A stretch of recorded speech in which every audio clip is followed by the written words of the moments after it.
ഭ്രാന്തന്റെ പ്രണയം an unconditional love story ഭാഗം 84. മുഹൂർത്തത്തിന് നേരമായി തുടങ്ങി. വിനോദിന്റെ കണ്ണുകൾ കുറച്ചു നേരമായി മാളൂനെ തിരയുന്നുണ്ട്. ഈ പെണ്ണത് എവിടെ പോയി? ഇങ്ങോട്ട് വന്നപ്പോ കണ്ടതാ അവളെ. അപ്പോഴേക്കും അമ്മ കൂട്ടിയിട്ട് പോയി. എവിടെയാണാവോ എന്തോ? അവൻ മനസ്സിൽ പറയുന്നതിനോടൊപ്പം അവളെ കണ്ണുകൾ കൊണ്ട് അന്വേഷിക്കുകയും ചെയ്യുന്നുണ്ട്. പെട്ടെന്നെന്തോ കണ്ടതുപോലെ അവന്റെ കണ്ണുകൾ തിളങ്ങി. തന്റെ അടുത്തേക്കൊരു പുഞ്ചിരിയോടെ നടന്നു വരുന്ന പെണ്ണിനെ കണ്ട് അവന്റെ കണ്ണുകൾ ഒന്നുകൂടി വികസിച്ചു. ഒരു ഗ്രീൻ ആൻഡ് റെഡ് കോമ്പിനേഷനിലുള്ള ചാനിയ ചോളിയാണ് മാളുവിന്റെ വേഷം. അതിന് മാച്ചായ ഗ്രീൻ കളർ ഷർട്ടാണ് വിനോദും ഇട്ടിരിക്കുന്നത്. ഇതിന്റെ തന്നെ റെഡ് കളറാണ് ഗൗരിയുടെ വേഷം. Blue colour അച്ചുവിന്റേതും. മാളു അവന്റെ അടുത്തായി വന്നു നിന്നു. എവിടെ പോയിരുന്നു മാളൂട്ടാ നീ? വിനോദ് അവളുടെ കയ്യിൽ കൈകോർത്തു പിടിച്ചുകൊണ്ട് ചോദിച്ചു. അമ്മയുടെ അടുത്തുണ്ടായിരുന്നു ഉണ്ണിയേട്ടാ, അവിടെ ഗസ്റ്റിനൊക്കെ സ്വീകരിക്കുന്നിടത്ത്. അവൾ പറഞ്ഞുകൊണ്ട് അവന്റെ തോളിലേക്ക് ചാഞ്ഞു. എന്താടാ, എന്തു പറ്റി? അവൻ അവളുടെ തലയിൽ തലോടി സ്നേഹത്തോടെ ചോദിച്ചു. അറിയില്ല, ആകെ ഒരു ക്ഷീണം ഉണ്ണിയേട്ടാ. അവള് മങ്ങിയ മുഖത്തോടെ പറഞ്ഞു. രാവിലെ ഭക്ഷണം കഴിക്കാൻ പറഞ്ഞിട്ട് ഒരു ദോശയല്ലേ നീ കഴിച്ചേ? അപ്പൊ ക്ഷീണം തോന്നിയില്ലെങ്കിലേ ഉള്ളൂ. അവൻ അവളെ നോക്കി ദേഷ്യത്തോടെ പറഞ്ഞു. വഴക്ക് പറയല്ലേ ഉണ്ണിയേട്ടാ, എനിക്ക് വിശക്കാത്തോണ്ടല്ലേ. അവൾ ചുണ്ടു പിളർത്തി. വിശക്കാത്തോണ്ട് നീ വീട്ടിലോട്ട് വാട്ടോ, ശരിയാക്കി തരാം നിന്നെ ഞാൻ. അവൻ ഗൗരവത്തോടെ പറഞ്ഞതും മാളു ഒന്ന് പുഞ്ചിരിച്ചു. വിനോദ് അവളെ നോക്കി കണ്ണുരുട്ടി അവളെ തോളിലൂടെ കൈയിട്ട് ചേർത്ത് പിടിച്ചു. ഹരിയേട്ടാ, ഞങ്ങള് ചിന്നൂന്റെ അടുത്തേക്ക് പോവാട്ടോ, ആദ്യം അവരുടെ മുഹൂർത്തല്ലേ. മാളു ഹരിയോടായി പറഞ്ഞു. ഹരി അവളെ നോക്കി ചിരിയോടെ തലയാട്ടി. അമ്മൂട്ടത്തി ഇപ്പൊ വരാട്ടോ, അവൾ അമ്മൂനോടും പറഞ്ഞു. ശരി ഏട്ടത്തി, അമ്മുവും കുറുമ്പോടെ പറഞ്ഞു. അത് കേട്ട് മാളു ചിരിയോടെ ചിന്നുവിന്റെ അടുത്തേക്ക് നടന്നു. അവളുടെ കയ്യിൽ കൈകോർത്തു പിടിച്ച് വിനോദും. ചിന്നുവിന്റെയും ഹരിയുടെയും വിവാഹം രണ്ടു മുഹൂർത്തത്തിലാണ്. ആദ്യം ചിന്നുവിന്റെ താലികെട്ടാണ്. നാലാളും അടുത്തായിട്ടാണ് ഇരിക്കുന്നതെങ്കിലും ആദ്യം താലികെട്ടുന്ന ആളുടെ അടുത്തേക്ക് പോവണല്ലോ. മുഹൂർത്തമായതും പൂജാരി എടുത്തുകൊടുത്ത താലിമാല ആദി കയ്യിലേക്ക് വാങ്ങി.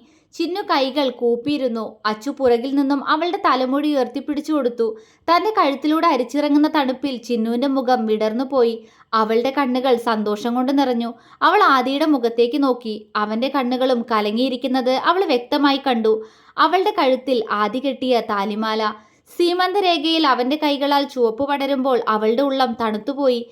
പെട്ടെന്ന് അവളെപ്പോലും ഞെട്ടിച്ചുകൊണ്ട് ആദിയുടെ ചുണ്ടുകൾ അവളുടെ നെറുകയിൽ അമർന്നു. ചിന്നു അവനെ മിഴിച്ചു നോക്കി. അവൻ അവളെ നോക്കി കുറുമ്പോടെ ചിരിച്ചു. ചിന്നുവിന്റെ മുഖം ചുവന്നു. ഹരിയും അമ്മുവും മണ്ഡപത്തിൽ ഇരുന്നു കൊണ്ട് തന്നെ അവരെ പുഷ്പങ്ങൾ കൊണ്ട് അനുഗ്രഹിച്ചു. മാളുവും ഗൗരിയും വിനോദും പരസ്പരം നോക്കി പുഞ്ചിരിച്ചു. പവിത്രയുടെ കണ്ണുകൾ നിറഞ്ഞു. ഏതൊരമ്മയും കാണാൻ കൊതിക്കുന്ന നിമിഷം. ദേവിക അവരുടെ കൈകളിൽ മുറുകെ പിടിച്ചു. രാജൻ അയാളുടെ കണ്ണുകൾ ഒപ്പുകയായിരുന്നു. അപ്പോൾ പൂർണിമ മുകളിലേക്ക് നോക്കി എന്തോ പറയുന്നുണ്ടായിരുന്നു. ആദിയുടെ അച്ഛനോട് മക്കൾ അനുഗ്രഹിക്കാൻ പറയുകയായിരുന്നു ആ മാതാവ്. അപ്പോൾ പരസ്പരം ഹാരമണിയിച്ച ശേഷം കൈകൾ തമ്മിൽ കോർത്ത് ആദിയും ചിന്നുവും അഗ്നിയെ വലം വെച്ചു. അങ്ങനെ അഗ്നി സാക്ഷിയായി ചിന്നു ആദിയുടെ പാതിയായി. കഴുത്തിൽ തൂങ്ങിക്കിടക്കുന്ന താലിമാലയിൽ കൊത്തിയ ആദർശ് എന്ന പേരിലേക്ക് അവൾ പ്രണയത്തോടെ നോക്കി. ആദി അത് കണ്ട് പുഞ്ചിരിച്ചു. ഹരിയുടെ അമ്മുവിന്റെ വിവാഹത്തിന്റെ മുഹൂർത്തമായിരിക്കുന്നു. ചിന്നു അമ്മുവിന്റെ പുറകിലായി വന്നു നിൽക്കുന്നുണ്ട്. മാളു അല്പം നീങ്ങി നിൽക്കുകയാണ്. അവളുടെ കണ്ണുകളിൽ ക്ഷീണം വല്ലാതെ നിറഞ്ഞിരിക്കുന്നു. വിനോദ് അവളെ ആകുലതയോടെ നോക്കുന്നുണ്ട്. എന്താടി വെയ്യേ? അവൻ അവളോട് സ്നേഹത്തോടെ ചോദിച്ചു. കുഴപ്പമില്ല ഉണ്ണിയേട്ടാ, ആകെ ദേഹമൊക്കെ തളരുന്ന പോലെ, തല ചുറ്റുന്നുണ്ട് ചെറുതായിട്ട്. അവൾ കുഴഞ്ഞ സ്വരത്തിൽ അവനോട് പറഞ്ഞു. വിനോദ് അവളെ വല്ലായ്മയോടെ നോക്കി. എന്താടാ, എന്താ പറ്റിയ പെട്ടെന്ന്? ഇന്നലെ ഉച്ച തൊട്ട് തുടങ്ങിയതല്ലേ ഈ ക്ഷീണം? ഞാൻ പറഞ്ഞതല്ലേ ഹോസ്പിറ്റലിൽ പോവാന്ന്, നീ കേട്ടില്ലല്ലോ. അവൻ അവളുടെ തലയിൽ തലോടി സ്നേഹത്തോടെ പറഞ്ഞു. ഒന്നുമില്ല ഉണ്ണിയേട്ടാ, കല്യാണത്തിന്റെ അലച്ചിലില് നേരാവണ്ണം കഴിക്കാത്തോണ്ടാ. ഓക്കെ ആയിക്കോളും. അവൾ അവന്റെ നെഞ്ചിലേക്ക് ചാഞ്ഞു. അവൻ ദേഷ്യത്തോടെ എന്തോ പറയാൻ ഒരുങ്ങുമ്പോഴേക്കും അവൾ അവന്റെ വാ പൊത്തിപ്പിടിച്ചു. ഒന്നും പറയല്ല ഉണ്ണിയേട്ടാ. ഉണ്ണിയേട്ടൻ ചെറുതായിട്ട് ദേഷ്യപ്പെടുമ്പോൾ പോലും എനിക്ക് സങ്കടം വരുന്നു, പ്ലീസ്, അവൾ ദയനീയമായി പറഞ്ഞു. അവൻ അവളുടെ നെറ്റിയിൽ ചുംബിച്ചു. സാരല്ല, അവൻ പറഞ്ഞതും അവള് മൂളി. ഏട്ടത്തി, ഏട്ടത്തി എന്താ മാറി നിൽക്കുന്നേ? ഇങ്ങോട്ട് വാ, വന്ന് അമ്മുവേട്ടത്തിന്റെ അടുത്ത് നിൽക്ക്. ചിന്നു മാറി നിൽക്കുന്ന മാളുവിനെ നോക്കിക്കൊണ്ട് പറഞ്ഞു. മാളുവും വിനോദും അവളെ സംശയത്തോടെ നോക്കി. അവളുടെ ചുണ്ടിൽ ചിരിയാണ്. എന്താ നോക്കണെങ്ങനെ? ഇങ്ങോട്ട് വാ എൻ്റെ ഏട്ടത്തി, വന്ന അമ്മുവേട്ടത്തിന്റെ മുടി ഉയർത്തി കൊടുക്ക്. ചിന്നു നിറഞ്ഞ ചിരിയോടെ പറഞ്ഞു. ഗൗരിയുടെ ചുണ്ടിലും അതേ ചിരിയാണ്. ഞാനോ? നീയല്ലേ അവിടെ നിൽക്കണ്ടേ? അവള് ചോദിച്ചു. മോളെ മാളു. പെട്ടെന്ന് ഹരി അവളെ വിളിച്ചു. ഏട്ടാ. മാളു വിളി കേട്ടു. നീയും ഏട്ടന്റെ അനിയത്തിയല്ലേ? ഇങ്ങോട്ട് വാ, നീയേ അത് ചെയ്യണ്ടേ. അവൻ അവളോട് വാത്സല്യത്തോടെ പറഞ്ഞു. മാളുവിന്റെ ചുണ്ടു വിതുമ്പി. കണ്ണുകൾ നിറഞ്ഞു. അവൾ നിറകണ്ണുകളോടെ വിനോദിനെ നോക്കി. അവൻ അവളുടെ നെറ്റിയിൽ ചുംബിച്ചു. എന്തിനാടാ കരയുന്നെന്റെ മോള്? അവൻ ചോദിച്ചു. സന്തോഷം, സന്തോഷം കൊണ്ട് ഉണ്ണിയേട്ടാ. അവളുടെ സ്വരമിടറി. എന്നാ ചെന്ന് നിന്റെ ഏട്ടത്തിയുടെ തലമുടി ഉയർത്തി കൊടുക്ക്. അവൻ പറഞ്ഞതും അവള് മൂളി. ഒരു പുഞ്ചിരിയോടെ തലയാട്ടി അവൾ അവനിൽ നിന്നും അകന്നു. എന്നാൽ വിനോദ് അപ്പോഴും അവളുടെ കയ്യിൽ മുറുകെ പിടിച്ചിരുന്നു. മാളു സംശയത്തോടെ അവനെ നോക്കി. തല ചുറ്റുന്നുണ്ടോ മാളൂട്ടാ? അവൻ ചോദിച്ചു. ഇപ്പൊ കുഴപ്പമില്ല ഉണ്ണിയേട്ടാ. അവള് പറഞ്ഞെങ്കിലും വിനോദ് അവളുടെ കയ്യിൽ നിന്നും പിടിവിടാതെ അവൾ അമ്മുവിന്റെ അടുത്തായി കൊണ്ടുവന്ന് നിർത്തി. അവൻ അല്പം നീങ്ങി നിന്ന് ഗൗരിയെ നോക്കി. എന്താ വിനോട്ട മുഖം വല്ലാതെ? അവന്റെ വല്ലായ്മ നിറഞ്ഞ മുഖം കണ്ട് ഗൗരി ചോദിച്ചു. അത് മാളൂട്ടിന് തല ചുറ്റുന്നു പറയുന്നു മോളെ. ഒന്നും കഴിച്ചിട്ടില്ല പെണ്ണ്, അതുകൊണ്ടാവും. നീ അവളെ ഒന്ന് പിടിക്ക്. അവൻ പറഞ്ഞതും ഗൗരി പുഞ്ചിരിച്ചു. ഞാൻ നോക്കിക്കോളാം വിനോട്ട, അവൾ പുഞ്ചിരിയോടെ പറഞ്ഞു. വിനോദ് തലകുലിക്ക് അല്പം നീങ്ങി നവിയുടെ അടുത്തായി വന്നു നിന്നു. എന്താടാ? നവി ചോദിച്ചു. ഏയ് ഒന്നുമില്ലടാ, അവൻ മറുപടി പറഞ്ഞു. നവി മൂളി. മാളു അമ്മുവിന്റെ മുടി പുറകിൽ നിന്നും ഉയർത്തിപ്പിടിച്ചു. അവൾക്ക് അടുത്തായി തന്നെ ചിന്നു നിന്നു. രാജൻ നീട്ടിയ താലി ഹരി കൈകളിലേക്ക് വാങ്ങി. അമ്മു ആ താലിയിലേക്ക് നോക്കി. ഹരി എന്ന് പേരെഴുതിയിട്ടുണ്ട്. അവൻ അവളുടെ കഴുത്തിലേക്ക് താലിമാല ചേർത്ത് വെച്ചതും അമ്മു കൈകൾ കൂപ്പി കണ്ണടച്ച് പ്രാർത്ഥിച്ചു. സീമന്തരേഖയിൽ അവന്റെ കൈകളാൽ സിന്ദൂരം പടരുമ്പോൾ അവനൊപ്പം ഒരു കുടുംബത്തെ കൂടി സ്വന്തമായി കിട്ടിയ സന്തോഷത്തിലായിരുന്നു അമ്മു. ആരോരുമില്ലാത്തവൾക്ക് എല്ലാവരും സ്വന്തമായ നിമിഷം. അവളുടെ കണ്ണുകൾ നിറഞ്ഞൊഴുകി. അത് കണ്ട് ഹരി ഒരു കൈയാൽ അവളെ ചേർത്തു പിടിച്ചു. അമ്മു അവനെ കണ്ണു നിറച്ചു നോക്കി. അവൻ അവളെ പ്രണയത്തോടെ നോക്കിക്കൊണ്ട് അവളുടെ നിറഞ്ഞ കണ്ണുകളിലായി അമർത്തി ചുംബിച്ചു. അവളുടെ ചൊടികളിൽ നാണത്തോടെയുള്ളൊരു പുഞ്ചിരി തെളിഞ്ഞു. പരസ്പരം ഹാരമണിയിച്ചുകൊണ്ട് അവർ അഗ്നിയെ വലം വെച്ചു. എല്ലാവരും നിറഞ്ഞ ചിരിയോടെ അവരെ നോക്കി. ചിന്നുവിന്റെ കൈകൾ രാജൻ ആദിയുടെ കൈകളിൽ ഏൽപ്പിക്കുമ്പോൾ അമ്മുവിന്റെ കൈകൾ ഹരിക്ക് പിടിച്ചു നൽകിയത് വിനോദാണ്. അവൾ അവനെ സ്നേഹത്തോടെ നോക്കി. എന്നും സന്തോഷത്തോടെ സ്നേഹിച്ചു കഴിയണം രണ്ടാളും, വിനോദ് സ്നേഹത്തോടെ പറഞ്ഞു. അമ്മു പുഞ്ചിരിയോടെ തലയാട്ടി. സദ്യ കഴിക്കാൻ ഇരിക്കുകയാണ് വധൂവരന്മാർ. അവർക്കൊപ്പം തന്നെ അച്ചുവും മാളുവും വിനോദും ഗൗരിയും കൂടെ നവിയുമെല്ലാം ഇരുന്നിട്ടുണ്ട്. മാളു ഇലയിലെ സദ്യയിൽ വെറുതെ വിരലിട്ട് ഇളക്കിക്കൊണ്ടിരിക്കുകയാണ്. വിനോദ് ചോറ് വാരി കഴിച്ചുകൊണ്ട് അവളെ നോക്കി. അവള് പക്ഷേ ആകെ മടുത്ത പോലെ ഇരിക്കുകയാണ്. നിനക്കിതെന്താ മാളു പറ്റിയേ? എന്തൊന്നും കഴിക്കാത്തെ? അവളുടെ വലതുവശത്തായി ഇരിക്കുന്ന ഗൗരി ചോദിച്ചു. ഏയ് ഒന്നുമില്ലല്ലോ. അവൾ പുഞ്ചിരിക്കാൻ ശ്രമിച്ചു. പെട്ടെന്ന് അവളുടെ വായ്ക്കരികിലേക്ക് ഒരു കൈ നീണ്ടു വന്നതും മാളു സംശയത്തോടെ ആ കൈയിന്റെ ഉടമയെ നോക്കി. മാളുവിന് നേരെ ഭക്ഷണം നീട്ടിപ്പിടിച്ചിരിക്കുകയാണ് വിനോദ്. എനിക്ക് വേണ്ട ഉണ്ണിയേട്ടാ, അവൾ വല്ലായ്മയോടെ പറഞ്ഞു. ദേ മാളൂട്ടാ, എന്റെ കയ്യിൽ നിന്ന് വാങ്ങിക്കണ്ടാട്ടോ നീയ്, മര്യാദയ്ക്ക് ഇത് കഴിച്ചേ. അവൻ കണ്ണുരുട്ടി. വേണ്ടാഞ്ഞിട്ട് ഉണ്ണിയേട്ടാ. അവൾ മുഖം ചുളിച്ചു. കുറച്ചെങ്കിലും കഴിക്കും മാളൂട്ടാ, ഇനിയും എത്ര നേരം ഇവിടെ ഇരിക്കേണ്ടതാ?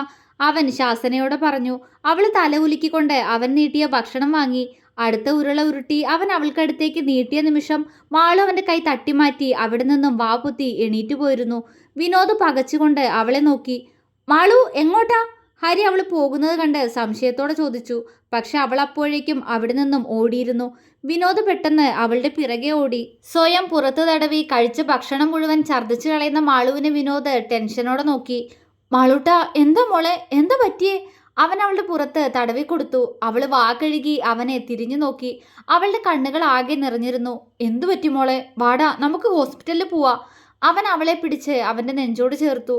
വേണ്ട ഉണ്ണിയേട്ടാ, എനിക്കിപ്പോ കുഴപ്പമൊന്നുമില്ല, അവൾ പതിയെ പറഞ്ഞു. അവൻ അവളെ ചേർത്ത് പിടിച്ചുകൊണ്ട് തന്നെ അവന്റെ കൈ കഴുകി. മോളെ, ഇനി ഇങ്ങനെ ഉണ്ടായാലോ? ഉണ്ണിയേട്ടന് പേടിയാടാ. നല്ല മോളല്ലേ, നമുക്ക് ഹോസ്പിറ്റലിൽ പോവാ. അവൻ അവളുടെ തലമുടി ഒതുക്കി വെച്ചുകൊണ്ട് ആദിയോട് പറഞ്ഞു. എനിക്കൊന്നുമില്ല ഉണ്ണിയേട്ടാ, ഇനി ഇങ്ങനെ ഉണ്ടായാ ചിന്നുവിനെ പറഞ്ഞേച്ചിട്ട് നമുക്ക് പോവാ.